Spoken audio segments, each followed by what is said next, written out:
How does the BBRD keep roping me into all these freelance missions?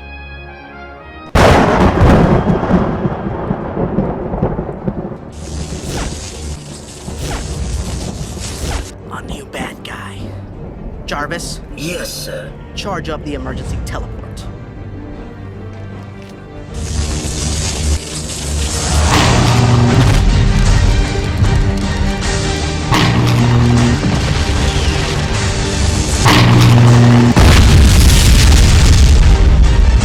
Emergency teleport ready.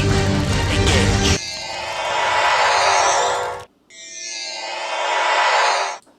Jarvis, I need you to gather as much intel on this guy as possible before he attacks again. I thought you'd never get here.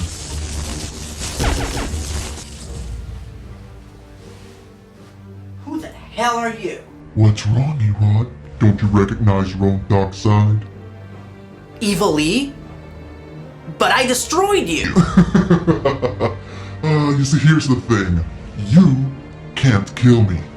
I'm not even a real person. You see, the second that you picked up that hammer, you gained amazing powers. But with a price. All your evil and your depravity created me. A custom-made adversary to ensure that you never got too powerful. But I saw you evaporate into nothing! You merely momentarily disassembled me. But my master put me back together again, with a few minor indiscrepancies, mostly around the face. But technically you did kill Evil E, because I am Lazarus Dark. Huh, cool name. So, you were about to tell me who your master is?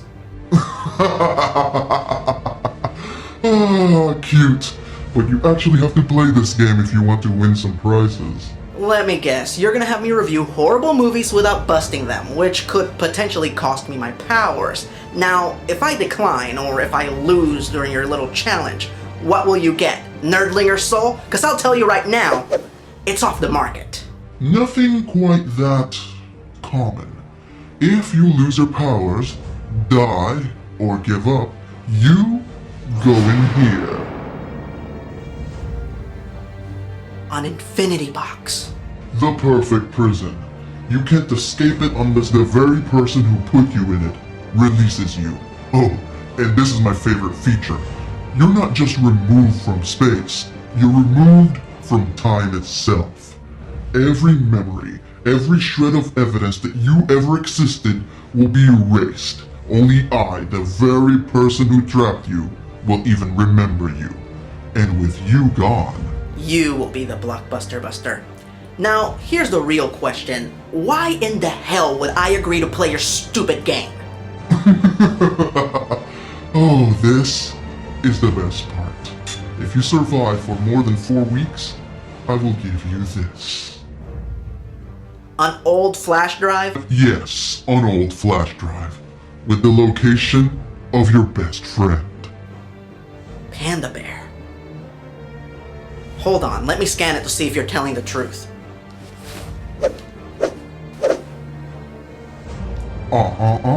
It's sonic shielded, so put your little probe away, or else. Or else what?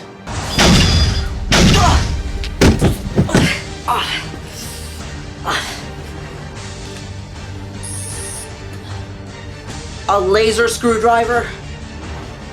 Who'd have Sonic? Play by the rules, and you might just get your best friend back. This just keeps getting better and better.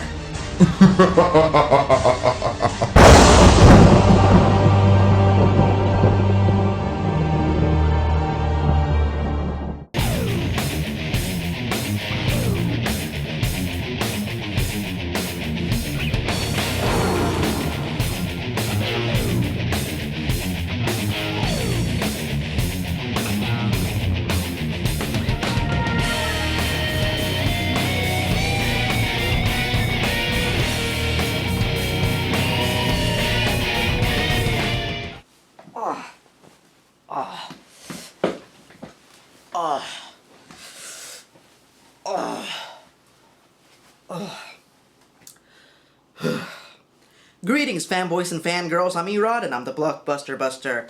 So, like I said during my Dudley Do-Right review, one of the greatest trendsetters in the world of animation was Jay Ward, who was one of the men responsible for creating two of the most iconic cartoon characters ever, Rocky and Bullwinkle, one of the absolute best comedy duos in the world of cartoons. Rocky, the optimistic noble flying squirrel, and Bullwinkle, the dim-witted but good-natured moose, dished out topical humor and social commentary way before it was common for cartoons to do so. Their most popular subject of parody was the Cold War, which would be referenced in the form of two incompetent Russian spies, Boris Badenov and Natasha Fatal, who were always looking to eliminate Rocky and Bullwinkle, who for the most part were completely unaware that they were being attacked or that Boris and Natasha even existed. And they made a movie! 36 years after most of the subjects that the cartoon used to parody are dated or forgotten. Awesome! So our movie begins with Rocky and Bullwinkle finding out that their show was cancelled. Yes, it was a melancholy time indeed. Rocky the Flying Squirrel hadn't flown in years. What's the point? I guess the world just doesn't need us anymore, Bullwinkle. So they're aware that they're cartoons? You know what? They used to break the fourth wall in the cartoon all the time, so I'm just gonna go ahead and accept this as the same brand of meta humor. So because there are no new episodes, the bad guys, Boris, Natasha, and Fearless Leader, set their sights on conquering the real world. I wonder how exactly they're going to get to the real world. Is there a secret portal like in Space Jam? Is there a cartoon town adjacent to the human city like in Roger Rabbit? Nope! They trick movie producer Janine Garofalo into letting them sign a TV contract, and she accidentally pulls them out of her TV and into the real world. So apparently cartoon characters can just jump into the real world whenever they feel like it. That still doesn't explain why Janine Garofalo is completely unfazed by cartoons jumping out of her TV set and morphing into live-action people. Wait a minute. That's Jason Alexander and Rene Russo playing Boris and Natasha. That casting is fucking perfect! And hey, that's Robert De Niro playing Fearless Leader.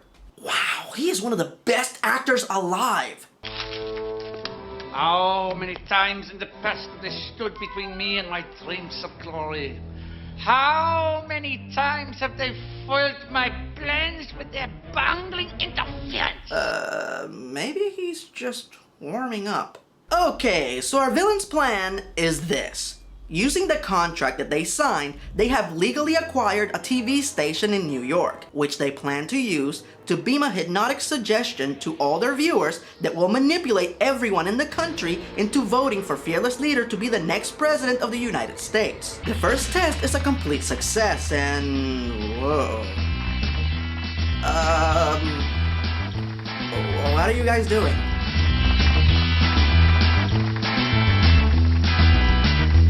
Well, if you can't beat him.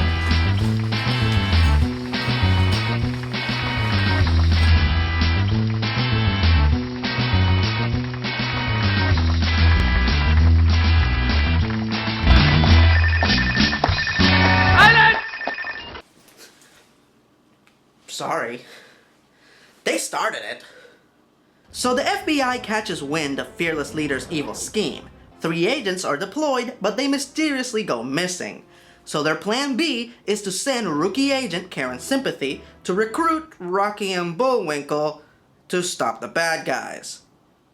That's your plan B? You're the FBI! And that's your best backup plan to stop a bunch of insane lunatics who, as far as you know, only think they're cartoon characters from tampering with an election? That's a federal offense! And you're putting the fate of the country in the hands, or hooves, of 2 fictional characters? What was plan C? To send in the shirt tails to raid the TV studio?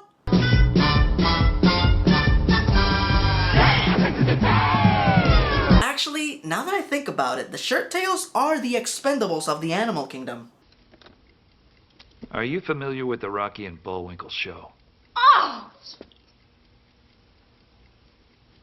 I mean, I've heard of it. Whatever. I guess now Agent Sympathy has to turn on her TV, reach in and pull out Rocky and Bullwinkle, right? Nope. Even though it was established earlier that you can apparently pull cartoon characters out of any TV, Sympathy has to go to the film studio, get to the top of a lighthouse, the green light, get it, and fire up a machine they just so happen to have for bringing cartoon characters into the real world. Well, yes, every movie studio has one of those. In fact, that's how Andy Samberg was brought into our world. You know what? Who cares? At least we're going to get to see Rocky and Bullwinkle in live action. That should be interesting. WTF, mofo, when the bad guys were brought into the real world, they were turned into human beings. Why the hell did Rocky and Bullwinkle transform into really crappy looking computer animated characters from a video game cutscene? According to the rules of this movie, they should look like this.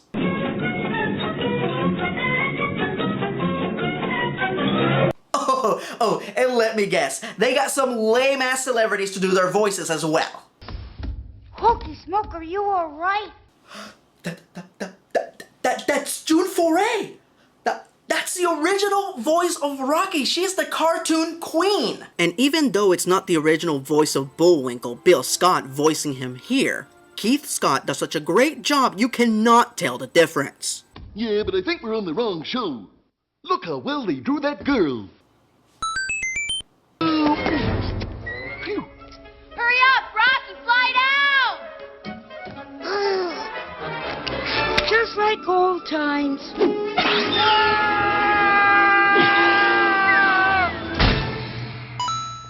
Oh my God, are you all right? Rocky, you okay? Sure, just out of practice. So I guess our heroes will scurry in a hurry to New York in a private FBI jet to stop the bad guys. Wait a minute. Why don't we take an airplane? Because then it wouldn't be a road movie. Whee! Really? That's the excuse you're gonna go with in order to fill a 3-act story in this oh-so-original cartoon live-action crossover? What about that movie Roger Rabbit? Shut up! This is totally different! So our heroes embark in an oh-so-necessary cross-country trip to stop the bad guys. Our favorite no-goodniks are on to Rocky and Bullwinkle's advances, and they go into their usual routine of trying to destroy our oblivious heroes with the most unorthodox of methods.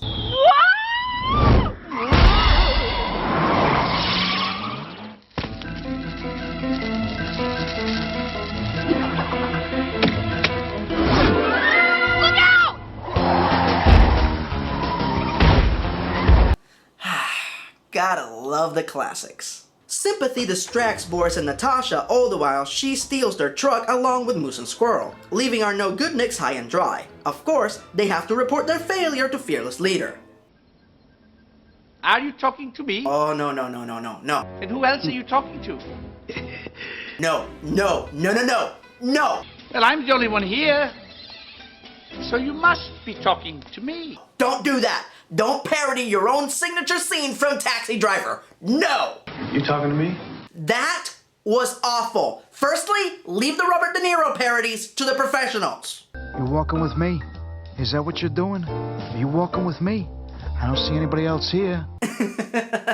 See? That was funny. You know what? I need to find out who was the incompetent asshole who produced this movie and thought it was okay to bastardize one of the most memorable moments in film history. Who the fuck do you think you're talking to? Oh, it was Robert De Niro. Robert De Niro himself produced this movie, so this scene was probably his idea, or at least he was okay with it and approved it. You know what, Rob? I hope you get attacked by a wild Barbra Streisand. Hungry for action. I can feel it. Unleash the beast inside you. But our no-goodniks have a plan. They steal a helicopter from Jonathan Winters, and they report their van stolen. So our heroes get pulled over by the police. Reported stolen outside Red Bank, Oklahoma just a couple hours ago. The accent, we heard her on the radio. But she really is with the FBI. Yeah, and I'm really John Goodman. Let's get in the car. You're letting them arrest you? But you're an FBI agent! Just flash your badge and be on your way! Stupid!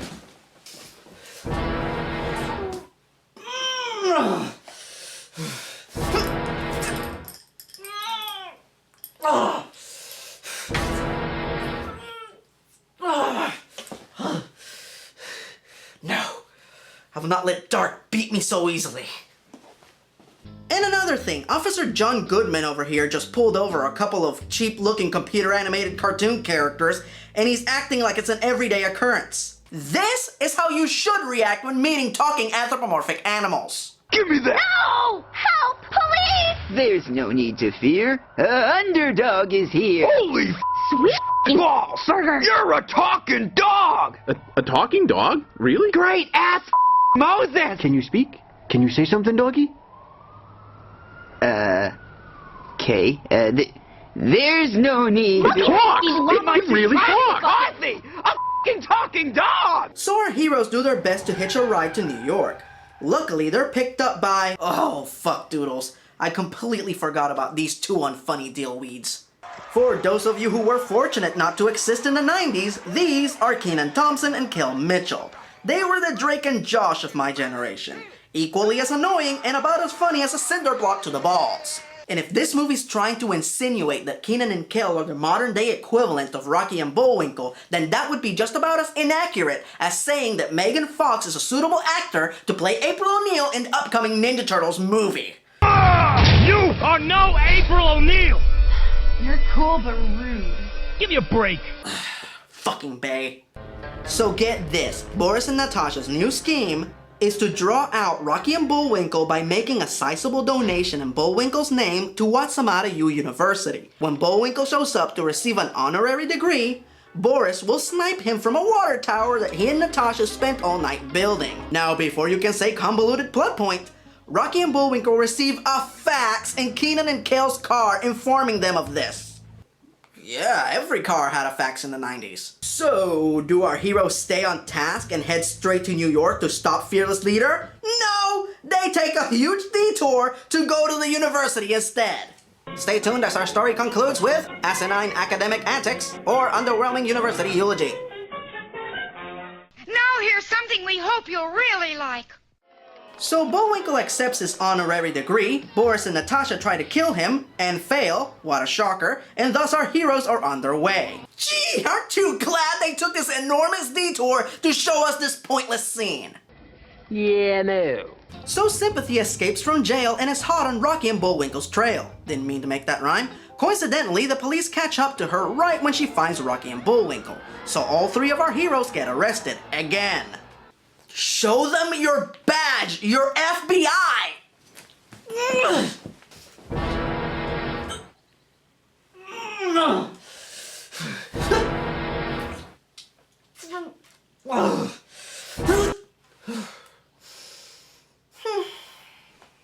So taking yet another ridiculously pointless sidestep from their ever so important mission, our heroes are taken to court. Your Honor, it's time the court showed the world that no quarter... Man, there are a lot of cameos in this movie. What, is the judge gonna be a cameo too? Judge cameo preside. Who speaks for the defense? Yo, scriptwriter, subtlety, look it up! So basically, Judge Whoopi throws the book at them, charging them for all the damage that they have caused. If you ask me, she should charge them for... Talking to the audience. 5 counts. And she should also charge them for... Criminally bad punning. 18 counts. You know what? I would usually be upset if somebody stole my punchlines, but since Whoopi is one of the funniest people on the planet, I'm gonna let it slide. But if anyone else steals one of my punchlines, they're getting a TNT enema! So Whoopi lets our heroes go simply because they're celebrities. Celebrities are above the law. And they decide to take a plane to New York. Wait, stop! Didn't you say at the beginning of the movie that you couldn't take a plane? Wait a minute. Why don't we take an airplane? Because then it wouldn't be a road movie. Whee! Look, even if your reasoning is stupid, could it at least be consistent? Ugh, I'm sorry. I'm getting way too worked up over this. Are there any more pointless cameos?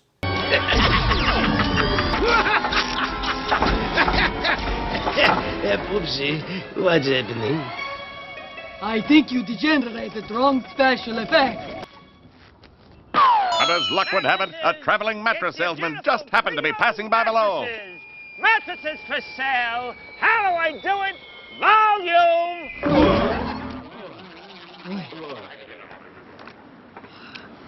Now that's a sauce mattress.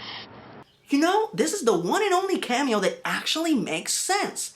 If I was a big-time celebrity like Billy Crystal, I would totally agree to do a cameo in a crappy children's film that besmirches a classic American cartoon if it meant that they were going to drop Rene Russo from the sky and have her land on top of me.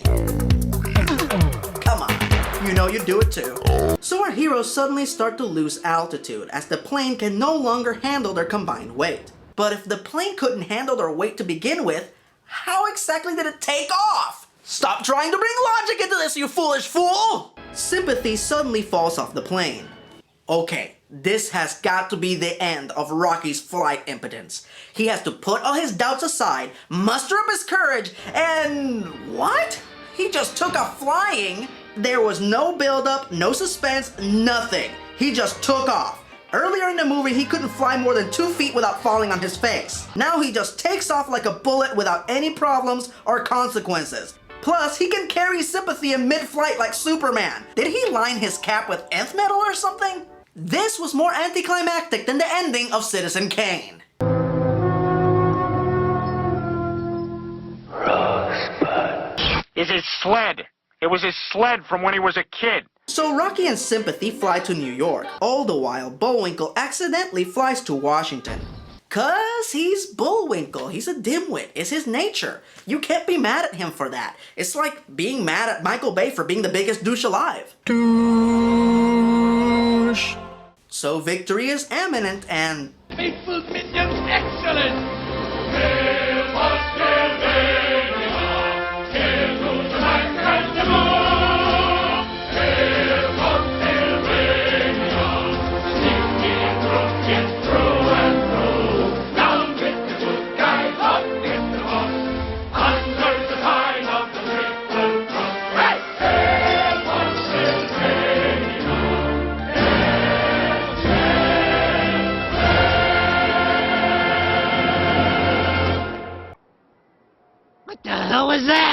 Rocky and Sympathy try to stop Fearless Leader, but they are easily captured. And thus, they find out what happened to the 3 FBI agents that went missing at the beginning of the movie. I think you recognize your 3 missing colleagues from the FBI?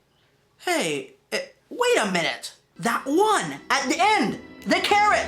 It's Doug Jones!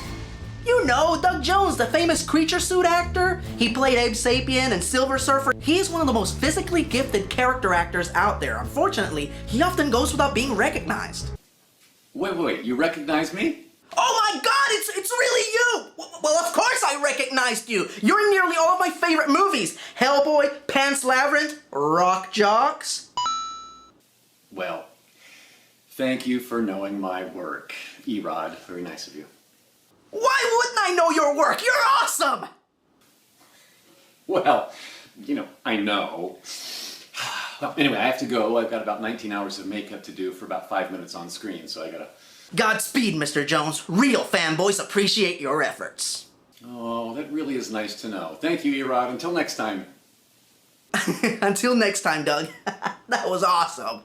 He alone gets 10 points on the badassitude meter. So Rocky and Sympathy are turned into vegetables, and the rest of the world is zombified. It's up to Bullwinkle to save the day, as he is the only one who is apparently immune to Fearless Leader's signal. Convenient! The real question is how to get Bullwinkle from Washington to New York in time to save the day. Well, he already looks like a character from a video game cutscene, so how about we just go ahead and get him there using one of my all-time favorite video game levels. Sewer surface.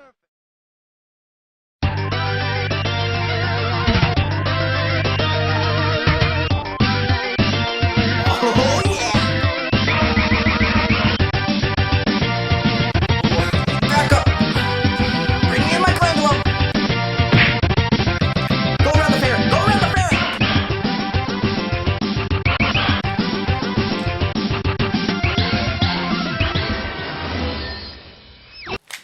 Yeah! That was the most fun part of the movie. Okay, so he successfully emailed himself to New York. Now let's see what silly, funny, quirky way Bullwinkle J. Moose is going to use to defeat the bad guys. How many people want to kick some ass? Holy shit!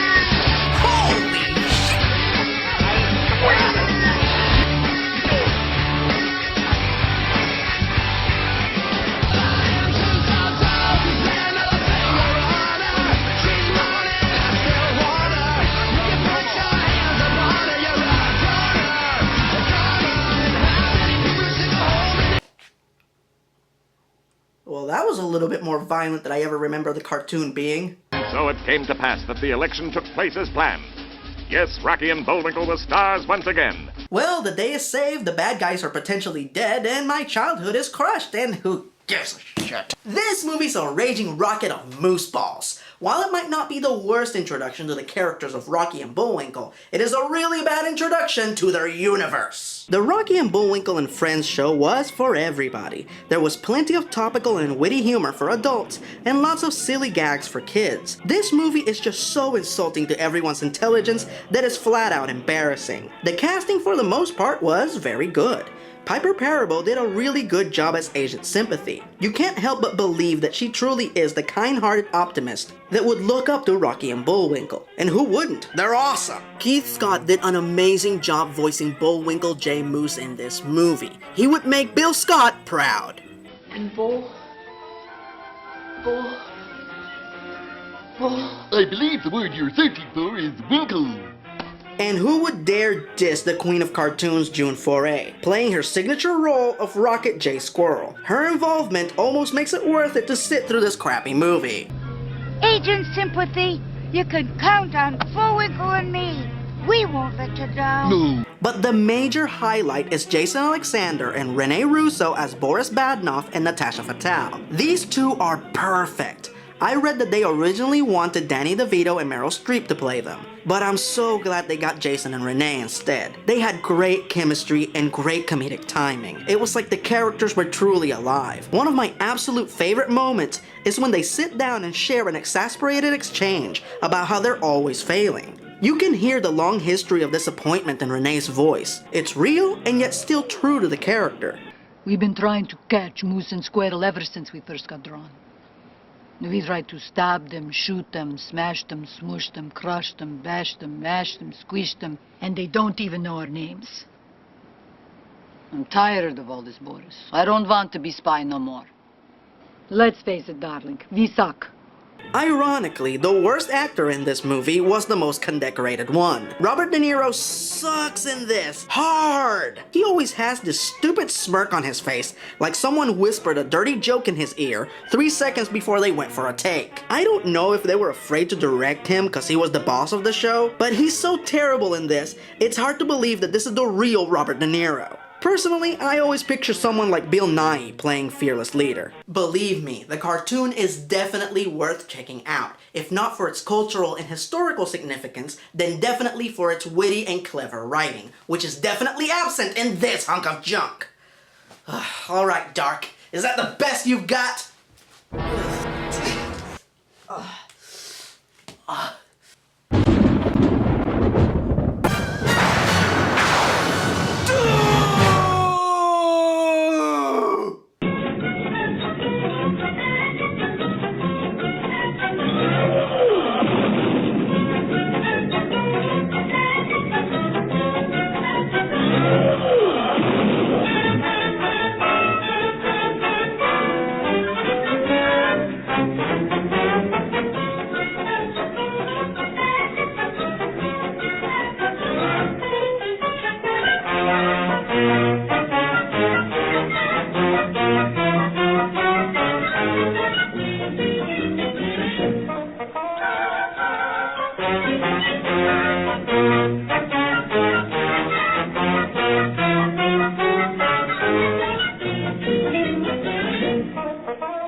Join the Legion, sucker!